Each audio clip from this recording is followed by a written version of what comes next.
If you've ever felt like stress is silently running the show, impacting your energy, your emotions, and even your physical health, you're not alone. Today's episode of The Brain Changers dives deep into the hidden cost of stress and how it manifests in the body, often in ways that we don't expect. We'll be exploring what it really means to heal from the inside out and how understanding the mind-body connection can be the missing piece in your well-being puzzle. And to help us unpack all of this, we're joined by someone who knows the body in a way that most of us don't, both through lived experience and years of hands-on healing. Welcome to The Brain Changers, a podcast about learning how to revolutionize the way you think and live by mastering your mind. We're your hosts, mother and daughter duo Rebekah and Yvonne King from Moonbeam Monday. Our goal is to empower you to live the life you choose by teaching you how to retrain your brain. Some people tell us it sounds like mind control, and it is, but not the way you might think.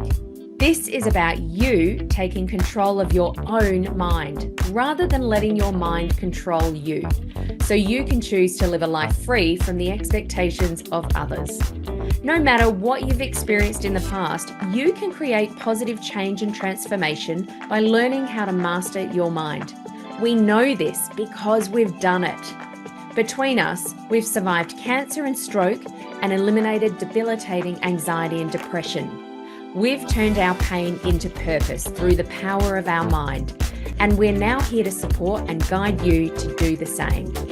In this podcast, we share valuable insights about how your brain works, why you think, say, and do the things you do, how to begin the process of change, and why it's necessary. Because we know that when you change your mind, you change your life. Thanks for joining us. Let's go. Today, we're joined by someone who swapped cleavers for crystals and meat trays for massage tables, Craig Collings-Wells. And with over a decade of experience as a remedial massage therapist, Craig brings a deeply intuitive and holistic approach to healing. But his journey didn't start there. Before launching Ethereal Holistic Massage, Craig spent nearly 20 years as a butcher, both on the floor, in sales, and as a storeman, giving him a grounded, real-world perspective that sets him apart in the wellness space. Craig's unique blend of skills includes remedial massage, NLP, energy work, Reiki, and craniosacral therapy, all woven together under his no pain is productive philosophy. His mission? To help people feel straighter, lighter, and more at peace, physically, emotionally, and spiritually. Craig, I'm very excited to have you on the Brain Changers podcast today. Welcome. Thank you, Beth. Thanks for having me here. You're welcome. So, Craig, your story is one of transformation, which I love. So, I'd really love to hear what led you to the field of remedial massage and how did you come to embrace a more holistic approach to healing? I've had, as you said before, I've had so many different experiences from working in butchering where I actually got to actually work with muscles Mm, and work with the bones that work around them. I understand the way the processes work and how everything sits in the body. I did think that that was going to be my forever job. And yeah. it wasn't until my body actually started to say, hey, what are you doing? And it took me a while to start to understand that my body had a story to tell as well. And so listening into my muscles, I found that, oh, wow, I can't move my shoulder. My hand has gone numb. I couldn't hold a knife. And it took nearly 20 years for that to happen. But in Wow. that time, I had massaged myself. I had a physiotherapist and a chiropractor. The one thing they all had in common was they'd say, quit. And my theory was, do what? And I'd only ever had aromatherapy massages myself over the years, and I was really lucky that my massage therapist was a really good energy worker as well. Mhm. So I had that basis of when something goes wrong, you don't go for pain, you actually go for nurturing. Mm. And as a male, that was something that wasn't really encouraged. Like in my early years, if something didn't hurt, it wasn't a benefit to you. And I look at that as if you're already in pain, what's the point of getting more pain to walk out sorer? And so I've managed everything that I have done over the years has led me to where I am now. Even a martial art of 12 years, that it taught me that my first fight that I needed to win in martial arts was actually the fight against myself. Mm. The person I see in the mirror was actually the one that I needed to learn how to support and to become at one with and to listen to. And that's where my journey began, of starting to learn how remedial massage can do this, but I have to do this to make it happen. But what's outside of that box? And that's where I started learning. I did Reiki 1 and 2, do Somatic emotional release. Mhm. There's, I've also do some acupressure. I'm about to do more training there. Mhm. NLP, learning how the words that we use actually make different meanings in the body, Yeah. and how unraveling some of the things we say and convince our mind that we can do something different to what we say. And it's all in our own attitude. And that's something I've learned myself.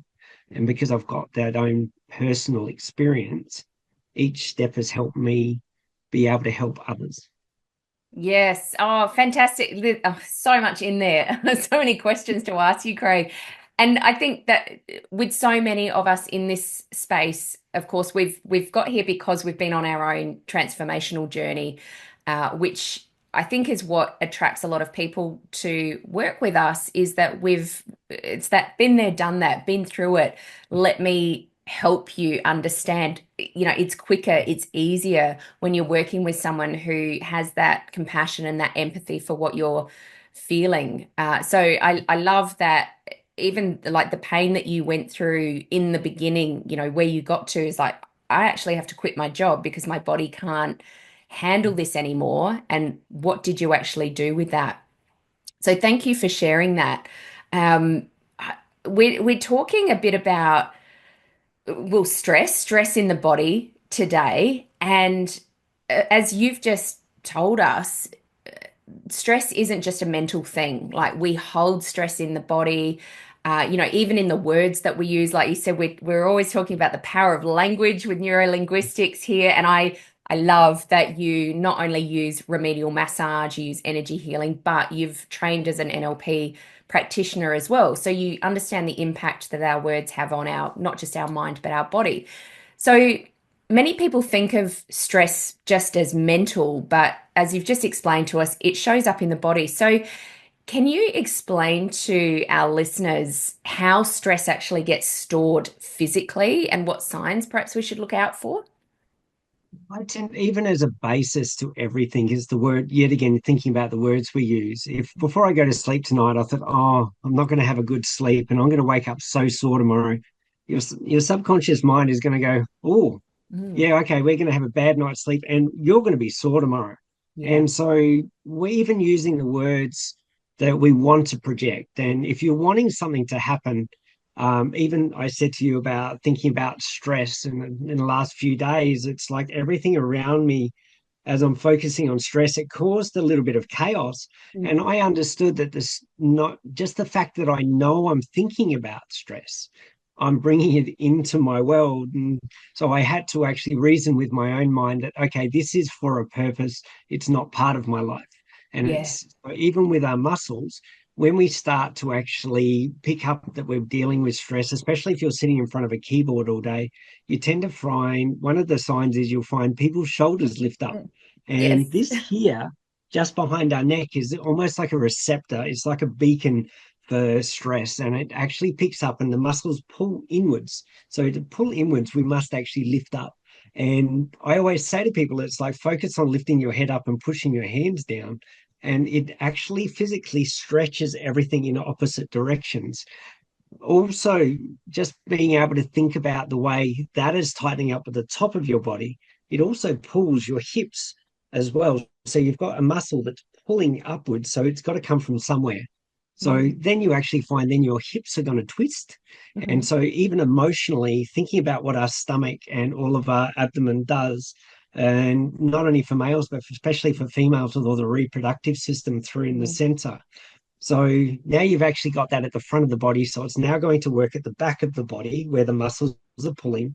So now your pelvis is going to twist to try and protect. and then that starts going down into your legs, and your feet are what ground the body. And so if your actual feet don't have a pure state of energy running from top to toe, your grounding isn't successful. So grounding not only works going downwards, but it also comes back up. If you Mm. can think of any dark energy coming through your body, and I often think of it like a pinball, a spherical ball above your head that's glowing white. And Hmm. as it comes down in your body, you allow it to go all the way down through your chakras. And when it gets to your feet, you'll find that ball is actually going to be really dark because it's like a magnet taking all of the darkness out of your body. And as it gets to your feet, you close your eyes, take a deep breath in, and use like your breath, your chi or your power to blow that into the ground, into the center of the earth. And Mother Nature takes it into the fire, into the volcano like lava in the center of the earth. And as it comes back, this dark ball is now bright, white, hot energy. Yeah. As it comes back into your body, it replaces anything that was darkness now with light. So as that fills up your body, you actually find we take on stuff from other people and they feel great because they've dumped it on us. But then that's extra in your body. So you can actually now replace any of that stuff with nice white light energy. And as it goes out through your head or out through your hands, you can actually let go of that. And so if you're in a crowd, I love doing it in a crowd. You let go of this extra energy. People around you smile and they feel really great, but have no idea why. Yeah. I do. And so you're actually letting stuff go out of your body. But if your body is twisted and your body is, it's got blockages, or even if your chakras aren't running freely, you'll find there's blockages where your energy can't flow. So you may get to a certain point and it'll stop. And then all of a sudden you'll find your body then reacts to that as well. And because there's a disturbance that could then show up as a pain, show up as stress. Hmm. And it's allowing yourself to take a deep breath in and see everything clearing to push through to be able to ground and connect with source again. All comes back to energy. Wow. Now I understand why we say, from the ground up, because Yep. really that's where so much of it comes from, isn't it? That's there. Oh, I got so much out of what you just said, Craig. Full transparency. I go to Craig, like he is my remedial massage therapist. We do some energy work. I absolutely love coming to see you, and I've got an appointment soon, and I'm really looking forward to that. But even as you were just talking, because you were talking about the shoulders, I hold a lot of stress in my shoulders. I am a keyboard warrior, in the nicest possible way. I do a lot of my work on the keyboard at the Yep. computer. I'm also a cyclist and I went for a ride on Sunday. And ever since, my shoulders have been so sore and tight and in the back of my neck and back. And just as you were talking, I don't know, those of you who are watching the video, you might have seen I sort of put my hands down beside me. I'm sitting up straighter, I'm pulling my shoulders back, and I'm sort of pulling toward the ground. And then as you were explaining how that energy works, that beautiful white light, and I was visualizing that white light coming through my body, collecting at the ground. And then you talked about being in a crowd and how you project that beautiful white light. And instantly, I felt different because energy works through the computer, right? Some people Yes. perhaps don't It's understand how that everywhere. works, and that might be a conversation for another time. But it's incredible how just in those probably couple of minutes that you were talking, my shoulders feel more relaxed. I Yeah, you even do have too. less pain, and I feel straighter and I feel lighter. Isn't that I can incredible? understand. Yeah, so we've got real-time transformation happening here, people. Like if you like rewind and listen to that again and actually go through the motions of what Craig is talking about, you will feel a difference. I actually do that on the table with people. Yeah. I physically do it in my head as I'm working through a client, and it Mm, gives them the ability to feel what I'm doing. And then sometimes, if I'm struggling with doing it in my head and verbalizing, I actually verbalize what I'm doing in my head. And yeah. because it's being able to, like, even with Reiki, it's being able to connect with a person Mm, and you put your hands on and you actually become one with their energy. mm, So being able to mold, I'm not sure whether mold is the right word, or use their energy as well to mm, get to a process of what you're wanting to achieve. mm, Everybody feels it differently, so there's not one answer to that mm, question. Um, I generally do show people as well how to hold energy, and 9 times out of 10, people can. Yep. And it's we all have energy and we're all made of energy. Everything Yes. is energy. And I've had some amazing instructors and lecturers over the years, and they've given me the knowledge that I have. And a lot of it is remembering we don't need a lot of tools to actually get in the way of doing what comes naturally. And I Yeah. believe that is where some of what I do, I'm getting back to where I was by learning new things Mm. to able to give people the opportunity to become who they are. Very powerful indeed.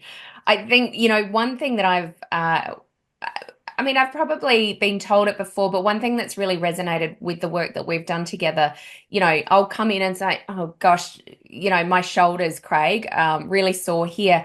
You don't start at my shoulders. And like you were just describing before, often it starts elsewhere. You'll start at my feet.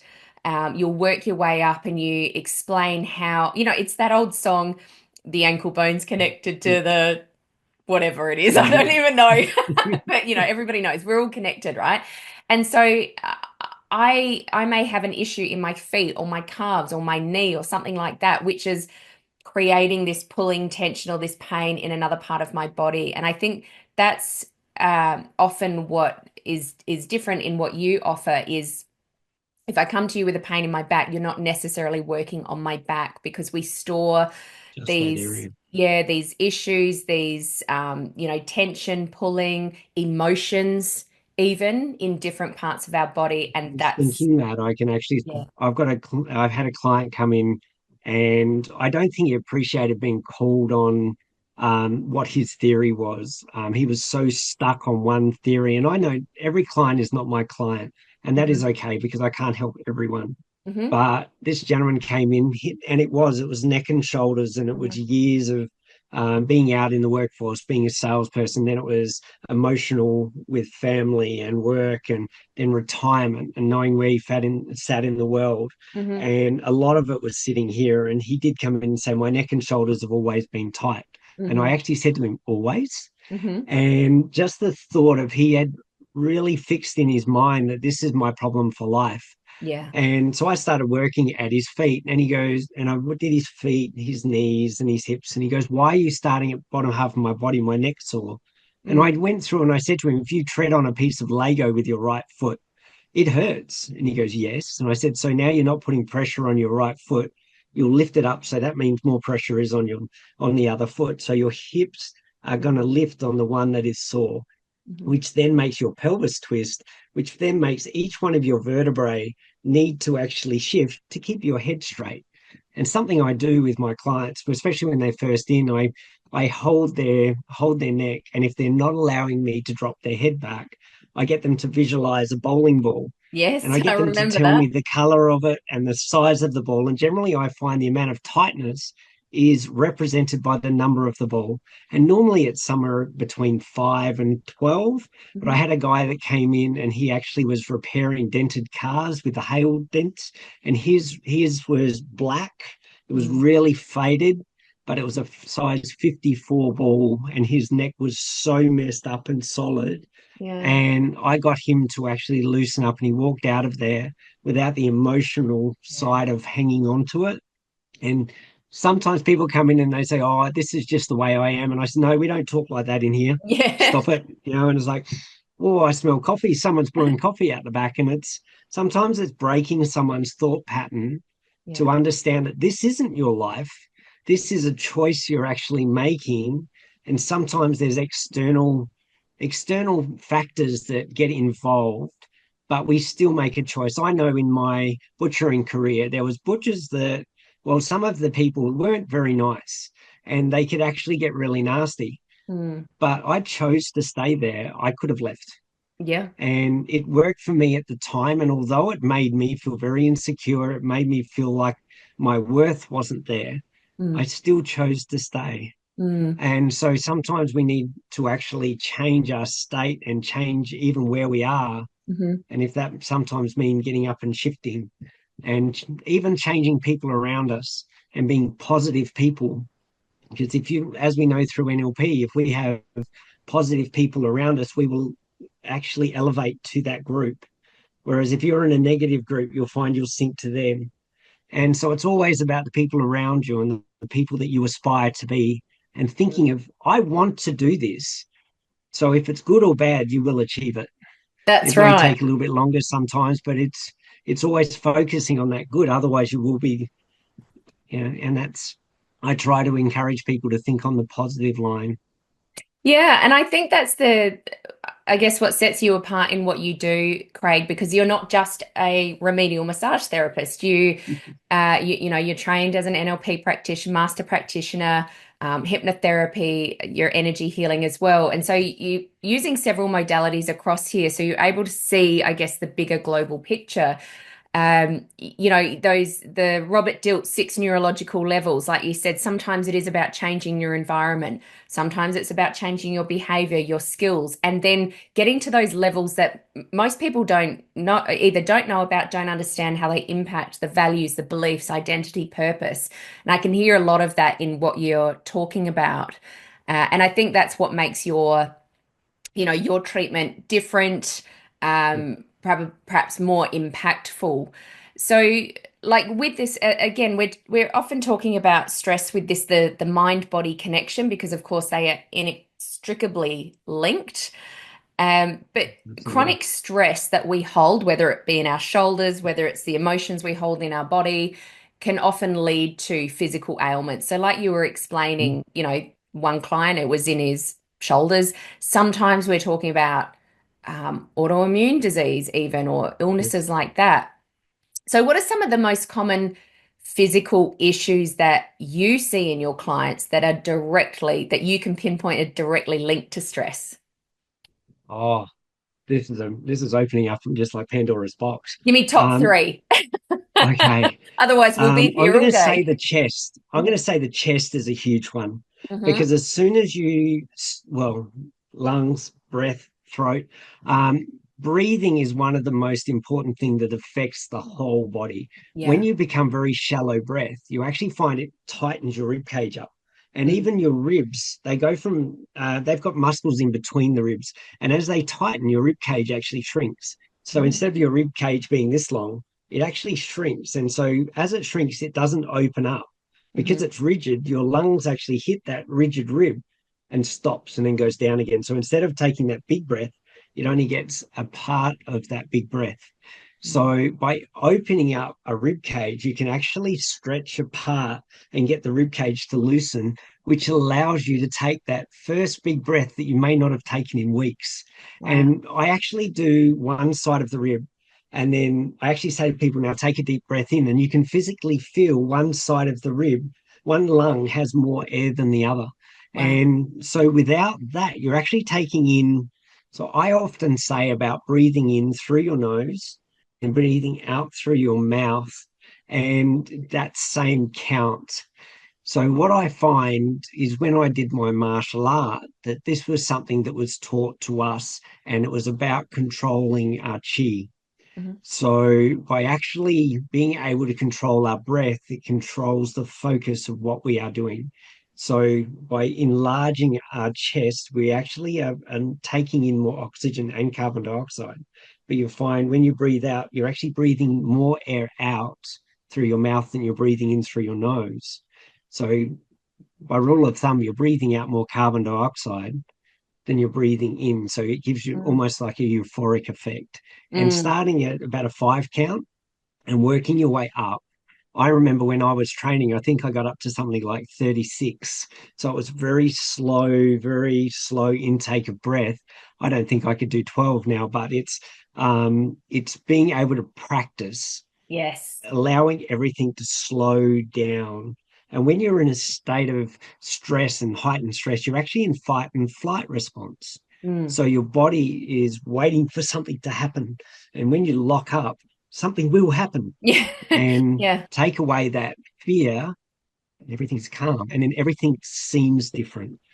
And like even with thinking about you got too many things going on, too much going through your mind, especially at 2 in the morning when you wake up, write down on a pen and paper everything that you've actually just had run through your head, and think to yourself, can I do anything about these now?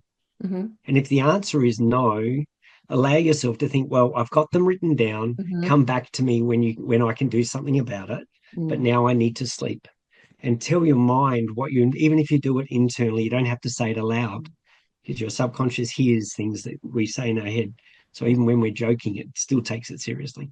It does, doesn't it? The brain will believe what you consistently tell it, right? And so that's why we talk about be very mindful about not only your spoken words, but your internal words as well. Yeah. So actually, I was having a conversation with someone recently, and they were talking about having trouble sleeping. And, this is these are actually, I've had this conversation with multiple people recently, but they're busy people. And for those watching the video, you can see I'm using air quotes because I don't really believe in the word busy. I think it's a BS word.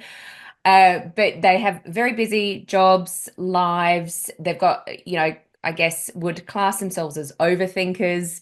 Got lots running through their minds. And so they might not find it difficult to fall asleep because they're physically and mentally exhausted, but then they're bing waking up at 3 o'clock in the morning. And sometimes it's just thinking about things that are going on in life. Sometimes it's an issue that, something has happened and so they're worried about it. It's creating stress. So, you've talked about breathing, you've talked about writing these things down. I'm 100% there with you. Have you got any tips, perhaps, for people that are waking up at 3 in the morning who are struggling to get back to sleep, either to help them get back to sleep at that particular moment, or perhaps something else that they can be considering in their life that's having this impact on them? Absolutely. Generally, we won't know what that is. Mm. As ourselves, these things are going on in the background, and this could be something that we learned to do, and it's given us a limiting decision from when we were 3 or 4.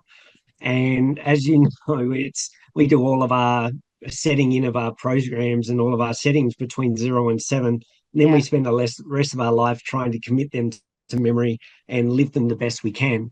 Mm. So there could be something that the rubbish bin truck could have used to. They could have driven by at 3 in the morning, every week, and it's like that has woken you up. Even though the rubbish truck doesn't drive past anymore, it's still something that's set in our psyche. Mm. So even being able to actually change the state in our mind, whether it be meditation, I find the word meditation gets thrown around a lot. It does. I find it's listening to music while you're breathing, Mm-hmm. and you have to find the right music for you. It's not the same Mm-hmm. with everybody. I do. I'm trying to think what it's called now. I think it's iTunes Timer. Mm-hmm. It's got a singing bowl on the actual app, and I tend to find I use that a lot at nighttime.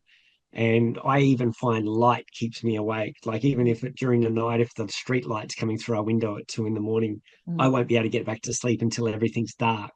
Mm-hmm. So we even have a blindfold with a Bluetooth speaker in it, so we can listen to. If I wake up, I'll put that on and put another, 5 minute meditation on, Mm-hmm. and that will help calm me again. Or I get up, go to the toilet, or I'll get myself a glass of water, or even, if something like a nice warm glass of milk helps, Mm-hmm. or even just getting out and doing some stretching. If you found that your body is tightened up, I'm one that gets cramps if I've gone and exercised or I haven't stretched properly and I haven't done enough stretching after exercise. My Mm-hmm. body cramps up in the legs. I When I do. did the martial art, that was generally my calves and my hamstrings, so I couldn't straighten my leg and I couldn't bend it.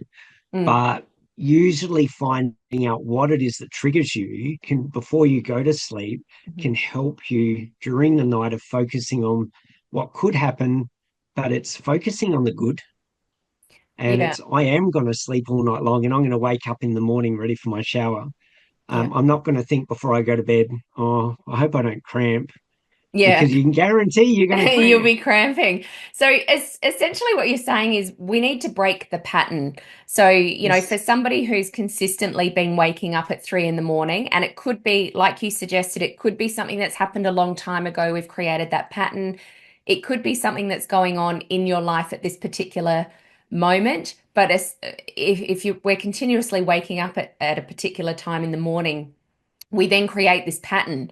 And so it's almost like we wake up at 3 o'clock every morning and we start overthinking, oh my goodness, this has happened at work and I've got to do this tomorrow. And, got to write my to-do list and all of that. And so if we do this for a number of nights in a row, we now have this new pattern that we've installed. It's like a habit, that our mind, our unconscious mind goes, right, 3 o'clock, time to wake up. So we need to find a way to break that pattern. And any of those things that you mentioned certainly help. And so it's about retraining our brain, creating a new pattern so that no longer it's, I wake up at 3 o'clock and I start overthinking about work or life or whatever it is, but instead I do this. Yeah. So lots of Working different out what things. you're getting out of it. Yeah, what am I Yes. benefiting from waking up at 3 in the morning? Mm, But at the same stage, what is the downside of that? What could I be benefiting from? It's not always focusing on the fact that I'm awake. It's like, well, mm. what is the benefits of me being awake at that? What can I achieve to get me go back to sleep? And then you've got a positive outcome to something that you're sitting there staring at the ceiling, not wanting to move. You don't want to wake the household up, or you don't want to stir the dogs up because that's going to make them bark and then the house will be awake. And so Yeah. it's Yeah. allowing yourself to see the positives of what you can do right now. And yet again, it's allowing your mind to know that there's only so much I can do right now. At 3 in the morning, I'm not getting up and going for a run. I'm not going to go out. I'm not going to go to the gym because I know some people do, but Hmm. that's not me. Yeah. And so I, it's within your own values level as well. yes, exactly. Okay. So I want to just talk a little bit about, this no pain, no gain philosophy that you have. And this is the first, when I went to see you, I remember we had this conversation. Don't remember exactly how it went, but I remember you saying to me, if I'm hurting you, then I'm not doing my job properly because you're already in pain. When we go to see, um, massage therapist or practitioners, whatever you want to call them. And they get in deep and it's like, oh, the more I hurt you, the more release you're going to get. But then you explained to me that, hang on, if I'm hurting you, your body, I think you mentioned this earlier, is sort of tightening up and it's going, I'm in more pain. That can't really be great for us. So can you explain a little bit more about this no pain is Absolutely. productive? Because I think it's going to dispel a few myths for people who like to go to practitioners that kind of hurt You them. think about it out on the footy field, you get or the soccer, they get the trainers out there, they'll dig in deep to get Mm, the muscle to release so they can get back out on the field. Now yep. it's done very deep and very quick so they can get back out, but they're really warm. Their muscles are used to it. They're athletes. But Right. you don't see what then happens afterwards, the rehab they're going to do afterwards. They'll Yeah. get in an ice bath to get the inflammation down. They'll go have more massage to get the muscles that are really solid now to release. Whereas I look at it, everything is connected. So yet again, if you're thinking of your neck and shoulders are sore, as soon as they get tight, they've got to pull somewhere else. So yet again, then your hips are tight. It goes down into your glutes, down through your legs. All of a sudden, your Achilles are tight. Hmm. So if I dig in, it's only going to accentuate the fact the body's tight and it'll make it tighter. So in the way I was actually taught was to find a tight spot and either dig my knuckles or my elbow into that tight spot and dig into it until it releases. Now, Mm. I actually offered my lecturer to get on the table while he was teaching me that, and I would work on him. And he actually did say to me, "No, I've learnt my time at that. You've got to experience it." And I did say at that point, I will only use this if I have somebody that comes in really solid. And I reckon I've only ever used it on two people Right. because they were huge, they were muscle bound, and it was the only way to break through the tissue. But in general sense, I find if the muscle is here like this, the pain is here. I would rather go to the ends where the muscle attach, Hmm. move the muscle that's been so tight for so long, move it. So I'm actually changing the state of the muscle by making it move. You're giving it the opportunity to relax and release. Mm-hmm. So it's not tight now. I've changed it into something that moves. And to be able to move, it's got to be more relaxed. So that allows all of the muscle fibers that are locked to actually come back straight again.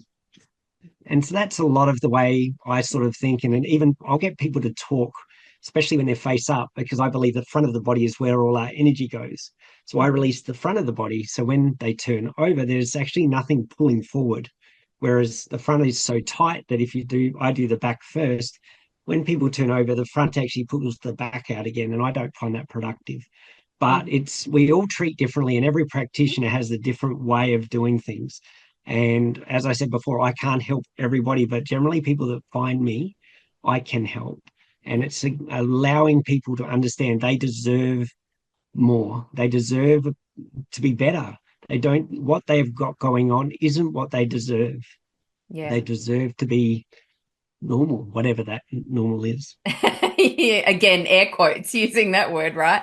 I know that again, that was something that I found very different to any other practitioner or therapist that I'd worked with before, Craig, is that you were like, right, on the table, but face up. I'm like, oh, okay, that's interesting. And Yeah. I love that you explained that because it is different to anyone I've ever worked with. And, I think it's a good place for me to back up what you're saying there in terms of I'm a big believer in finding what works for you. You've got to make sure that you've got a connection with the person, you feel comfortable with them, what they do works for you. So we're not here saying that what other people do is the wrong way to do it. It's simply this is your way to do it. And if it works for the people that you attract to your business, then fantastic. And I know for me, since I think I've been seeing you over the last year and a half, something like that, and it's the first time that I've had a longer result. It's had a greater impact. It don't seem to be going as often, and it, it's simply just a more I want to say a more pleasurable experience, and I mean that insofar as it doesn't hurt. Yeah. I'm not sitting there wincing, going, "Oh my goodness, I've got to go and get this, and it's going to really It's hurt." It's an more enjoyable, connected with it. relaxing experience, and I walk out feeling good. The next day I feel even better because you're doing that energy work at the same time. So yeah, it's a more enjoyable experience, at least I find. So you talked about breathing a little bit Yeah. before and how that actually, we can expand, uh, change our ribs, expand all of that type of thing. So how does breath work influence stress release? And, are there some tell us again about perhaps some simple breathing exercises that people can do to calm their nervous system. I haven't trained in breath work, but I have actually been involved, and I was so lucky. My Reiki teacher, Michael Barton and David Reed, they've done training to teach breath work, and I must Yeah. admit I had a huge experience with that. Mm, But at the same stage, just being able to actually breathe, being unguided, is just amazing because you're allowing yourself to open right up, yeah. and it allows I keep seeing in my mind and like an orange getting blown or even a balloon getting blown up. And Yeah. if it's restricted, like even the balloon, if it's restricted, it'll only allow it to move so far. But you break your restrictions, which can even be our own limiting decision. Or we're molding ourselves to be shallow breathers. Yeah. And so that's also affecting the way our blood pumps around our body. Yeah. So being able to actually break that cycle, we're actually changing the way all of our neuros, everything works, really. It's Yeah. not only the way, because when we take deep breaths, we feel calmer and more Yeah. relaxed. You take really shallow breaths and you feel like you've got to speed through. And Mm, generally that's where stress is incorporated. You find everything is like being in a vice. So hmm it's allowing yourself to get out of the vice and go up in the air and be like the helium balloon floating mm. and take yourself out. And I often say about being like visualizing yourself doing something, like even with our shoulders, being able to lift them off our body. And on my website, I do have stretching for that. Oh, cool. And it's visualizing yourself at the moment, you're like even an emu or a turkey, they don't lift their wings up properly, so they can't fly. Whereas you think of an eagle, they have Mhm. their wings outstretched and they're floating around in the clouds. They don't even look like they're flying. And if No. you can emulate that by floating around and visualizing yourself behind them or becoming the eagle, you actually calm your nervous system. But at the same stage, because you're doing that with your shoulders as well, you're lifting your wings up, you're actually releasing the muscles trapped underneath. As soon as it lifts up, muscles release. So Wow. it's allowing everything to work together instead of putting blockers or boundaries in place that hold you there. You're looking at putting boundaries in place to hold everything else out there that you can work with later. Okay, so that's perhaps a good place to ask you for someone who is feeling overwhelmed or stuck in that stress cycle. What are some of the first steps they can take today to start reconnecting with their body and finding some balance, some relief? I think actually one of the things I always say to people is look in the mirror and Hmm. see that person you see. Now, that person is not you. That was you a nanosecond ago, but they know everything about you, that person. And you might work at home and you don't see anybody, but every time you look in that mirror, that same person looks back at you. So what if you smile at them, give them a wink? I'm guaranteeing they're going to do it back. Yeah. But at the same stage, when you talk to them, whether you do it aloud or in your mind, their main goal in life is to look after you. And so being able to open yourself up to someone, whether it be myself, yourself back, or even you're looking in the mirror and talking to yourself, you're giving that opportunity to air things. And it's like it, yet again, it's the chest that gets it off your chest. Mm. And sometimes we can fathom things or work through things better when they're said aloud. Hmm. Because when they go through your mind, you've got different wavelengths or different patterns that are filters that our voice goes through or our Hmm. memory goes through. And so all of a sudden, talking out loud, your ears can hear it. So Mm. it's not going through the same filter. So then maybe write a list of the things that are actually causing you to feel tight. Mm. Careful on the words we're using, Hmm. but thinking about tightness, thinking about the tightness is stopping me opening my breath and opening my lungs up. So, what is it that's making me tight? And Mm. then, even if then you look at a new page and think, what can I do today to slow down the world around me so I can take a deep breath in Hmm. and allow me to take that deep breath? And what can I do? I can sit in a quiet room and I can count to myself. So I can count my breathing. I can listen to some music.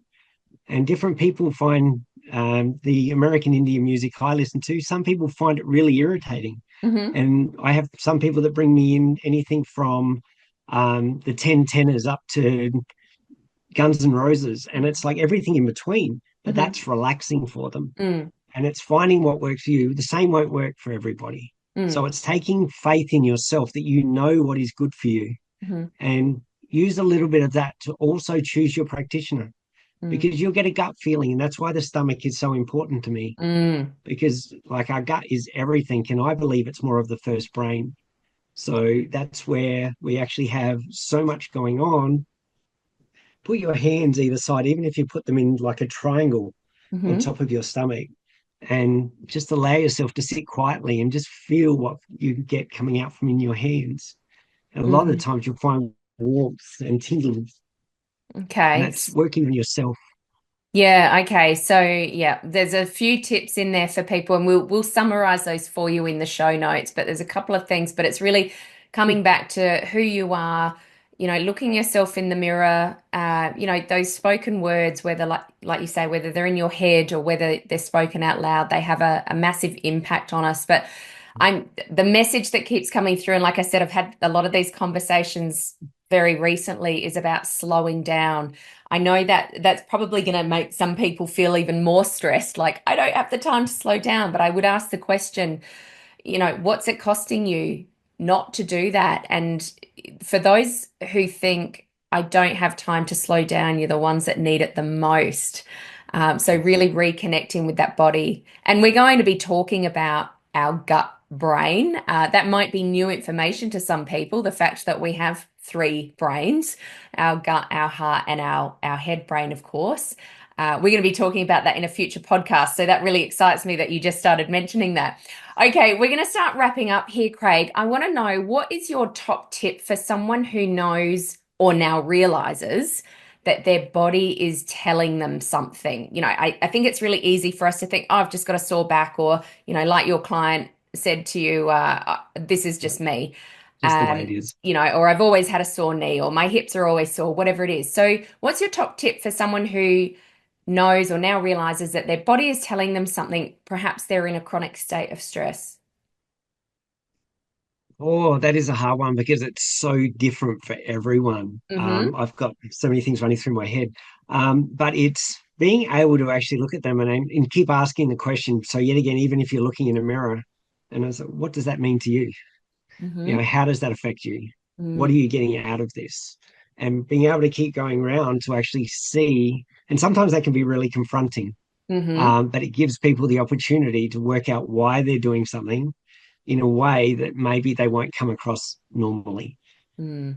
Okay, so asking questions, asking ourselves some of those questions that we might not usually ask ourselves. Yeah, what is Language it is. actually at the root of this? Is it just a sore knee because I tripped over and I banged my knee on the floor? Or if this is is this connected to something else in my life that might be creating some stress right now? Yeah, okay.